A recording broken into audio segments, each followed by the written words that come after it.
All right, this is a bit of a spontaneous video, so much so that my microphone isn't fully charged. So fingers crossed it will last long enough. And I don't know how long this video is going to be, but I really wanted to offer a little perspective and some practical, a practical tool, at least one practical tool on around HPA axis regulation, dysregulation and regulation.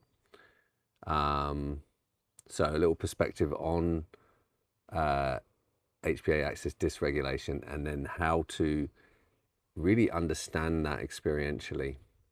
And I'll start by prefacing that I use the term HPA axis because it's scientifically understood. So for those who don't know, the HPA axis is the hypothalamus pituitary adrenal axis, and it is really our body's stress response. And this becomes facilitated in early age to whatever environmental stresses we had. So if we had quite a traumatic or quite an intense environment as children, we have a highly upregulated HPA axis. So we have a lot of stress hormones cascading through our body, according to the science. Now, my problem with all of that is my caveat with this is I don't want this to be remain a concept for you. I want you to get in real time your HPA axis, like see it as an ongoing experience that you're actually having in the present moment. It's not really useful to understand it conceptually without the experiential. So, so this hypothalamus is kind of like the governing endocrine, like gland, and when this becomes dysregulated, our perception becomes distorted. Our all the other glands that are come as if downstream from that become dysregulated, and we become highly adrenalized. You know, we live in fight flight. So, like when we are when we have tension in the body, let's say, when we have tension and pain, we live as if from that, right? Looking out from our pain, looking out from our tension into the world through that sort of perceptive filter. And that's just how most people live. And I'm inviting us to become conscious of that condition, of that experience. Like instead of living from our like trauma, our conditioned reaction to life, we can become conscious of it. So it's like a different way. It's just like a different viewpoint, really, on what our condition is. And so I want to invite you to become conscious of your hypothalamus, of what that actually is directly, as the root of your tension, as the root of your pain. And there's one very, very simple practice, which I learned from Peter Ralston. And he calls it turning into. Okay, we're turning into. And so the way we describe this is like if your pain or tension is like a river and it's flowing in the direction that it flows in, and we normally just go along with the flow of that, reacting to it, suppressing it, repressing it, avoiding it, circumventing it, right? Projecting it. This is the pain expressing itself as the flow of that river, and we are going with it. With turning into, we turn ourselves upstream and towards whatever it is that we're reacting to, whatever that sensation is in the body, the pain, discomfort, tension. We say, like, almost aggressively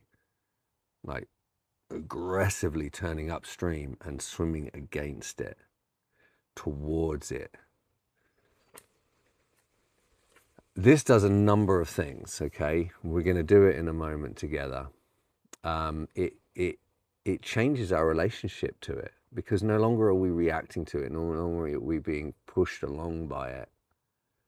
We are intentionally moving towards it. And just that very act alone recalibrates our relationship to our pain, a relationship to our tension, a relationship to our discomfort. And the nature of it, or the expression of that sensation, that pain, changes. It has to, because we are changing our relationship to it. And so we want, like, I know for myself, I want to be relaxed. I want to be totally relaxed, because only from a really relaxed state can I respond to life and make decisions that are in alignment with my goals, with my principles.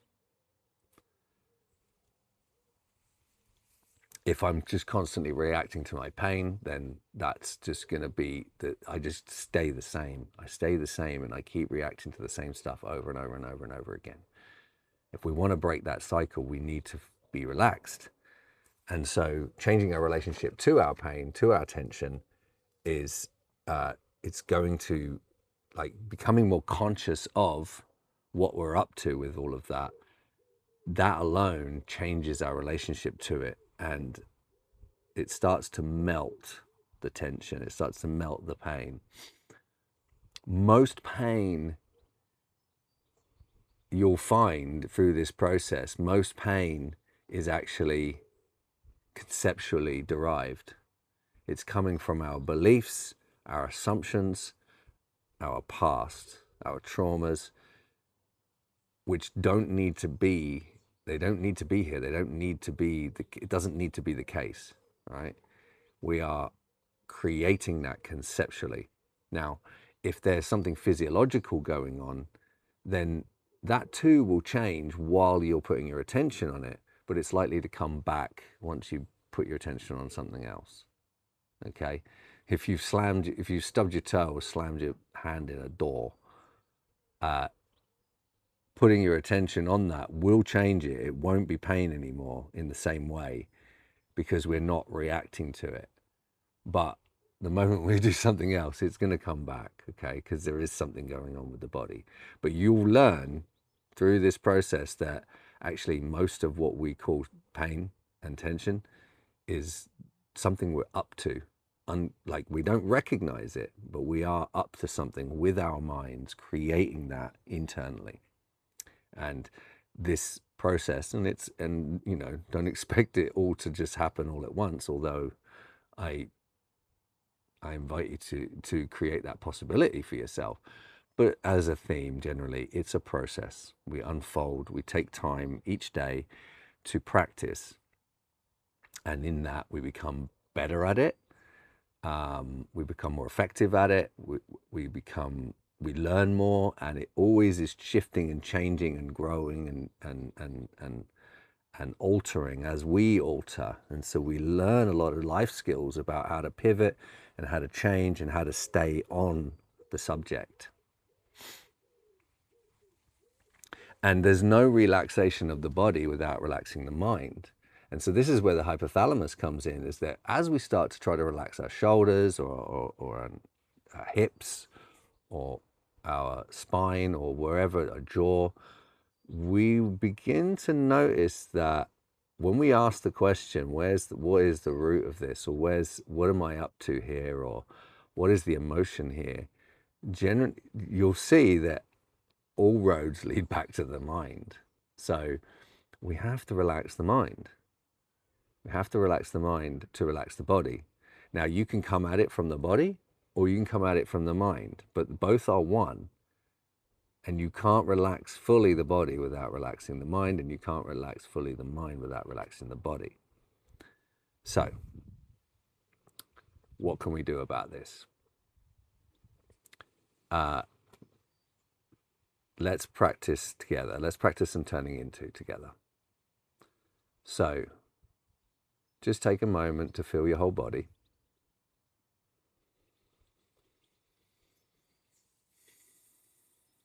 Maybe you want to scan, or maybe you just want to grab it as a whole experience, the whole body all at once. I invite you to play with both.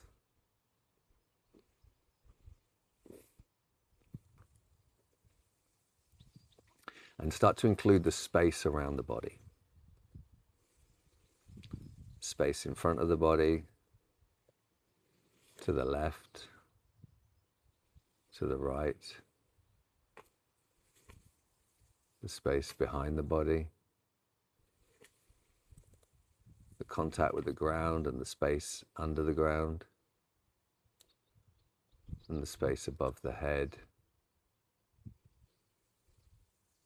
You can have your eyes open or closed.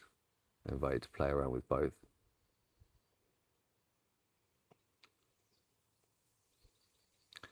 And just notice a spot in the body where you're holding tension or you feel pain. And just place your attention there. And begin to turn towards it with your feeling awareness, with your attention, turning your whole self-experience towards that sensation, towards that pain, towards that tension.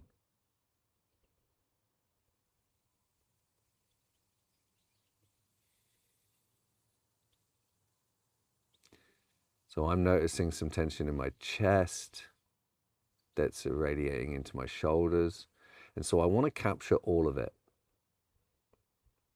I don't just want to like, okay, yeah, I got it, you know, casual. This is not a casual thing. We're being aggressive here. And so imagine it's like herding sheep and you're trying to catch it all. So as that chest sensation irradiates into the shoulders, it's like catching it all. Okay, I'm going to catch all the shoulders, and then it starts to change. And so I change with it. I catch more.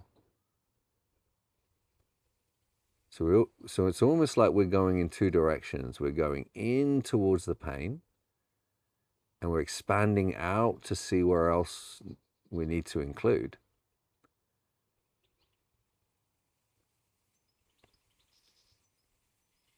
Try to capture it all. So as I put my attention on my shoulders and my chest, I'm noticing there's a point in my mid-back, and it's kind of trying to escape or trying to get away. And it's almost like we're tracing it down to it, back to its source.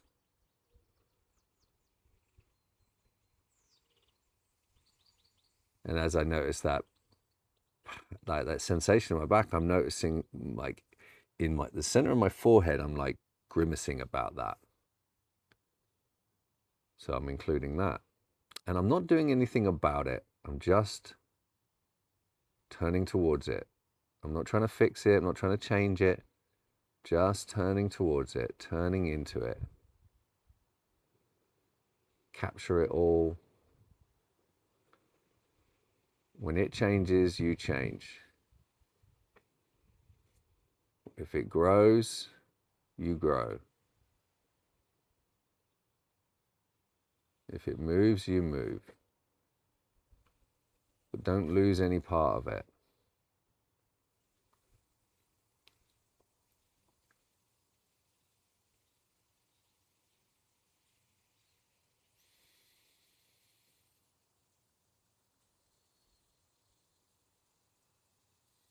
So I'm noticing like that it's like when I question into it, it's like what is the source of this, or what emotion is this? It's like frustration, and the source is kind of, it seems to be in the head. Like I'm forcing life to happen. I'm trying to manipulate my internal experience. And for me, this isn't a direct experience of the hypothalamus governing the rest of the body. You see, we don't need to study endocrinology. We don't need to study the HPA axis, the hypothalamus. We don't need to study the chemicals and hormones of the body. We just need to turn into our direct experience and get what's actually going on. And so there's a slight distortion happening in my perceptive field created by the tension in the forehead.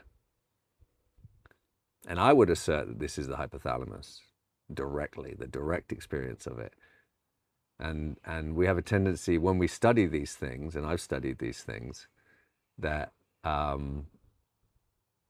we go, oh, okay, I understand that now. And oh, that explains everything now. But that does nothing to free ourselves from the habit.